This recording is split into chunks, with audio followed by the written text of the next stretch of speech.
आज ना एकादशी होती आणि एकादशी असल्यामुळं मग म्हटलं शाबू आणि भगर तर एकादशीला चालतंच. तर तेल कढई ठेवली, तेल आणि 2 चमचे तेल टाकलं होतं त्याच्यामध्ये.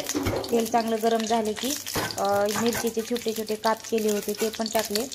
आणि काय जण ना म्हणजे असं मिरची आणि शेंगदाण्याचं एकत्र वाटण करून शाबूला टाकतात. ते तसासुद्धा शाबू खूप छान होतो.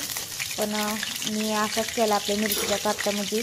आधीचला सुद्धा खाता येतो आणि मिरचीचे काप बाजूला करून आधीचसुद्धा खाऊ शकतो. म्हणून मी असे मिरचीचे काप करूनच टाकले त्याच्यामध्ये. आणि नंतर मिरची चांगली तेलामध्ये गरम झाली की त्याच्यामध्ये शाबू टाकला.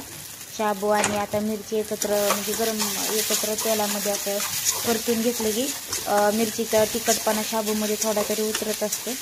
म्हणून शाबू आणि मिरची थोड्या वेळा अशी तेलामध्ये गरम करून घ्यायची. आणि नंतर छान गरम झाली तुम्ही बघू शकता. शाबू पण छान भिजला होता. मी सकाळी शाबू भिजू घातला होता आणि आता शाबू केला 7:30 वाजता. दिवसभर तर काय थोडंसं खाल्लं होतं फराळीचं. थोडं बाहेर गेल्यामुळं आज काही व्हिडिओ टाकण्यात आला नाही दिवसभर. त्यामुळं आताच टाकला शाबूचा व्हिडिओ.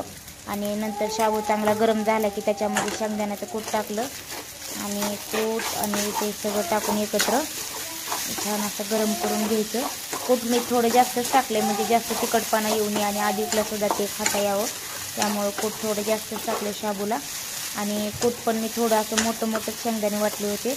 म्हणजे शाबूमध्ये असे मोठे शेंगदाणे असले की दाताखाली आले की छान लागते शाबूला.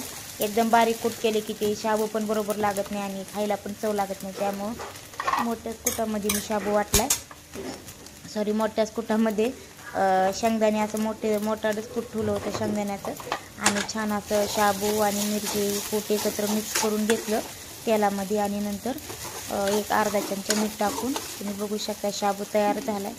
आणि खूप मऊ भिजला होता. सकाळी लवकर भिजू घातला होता शाबू, त्यामुळं छान भिजला आणि मोकळा फड शाबू झाला आहे. बघू शकता तुम्ही शाबू किती मोकळा झाला ते. आणि आता 2 मिनटं त्याच्यावर झाकण ठेवून वाफळू देऊन म्हणजे त्याचं वाफानं छान होतं शाबू. आणि नंतर तुम्ही बघा शाबू किती असा मोकळा फड झाला. अजिबात कढईला पण चिटकला नाही आहे आणि चिकट पण झाला नाही आहे. आणि त्यासोबत शाबू, दही आणि शेंगदाणे. तर या सगळे तुम्ही एकादशीचा फराळ करायला. आणि व्हिडिओ कसा वाटला ते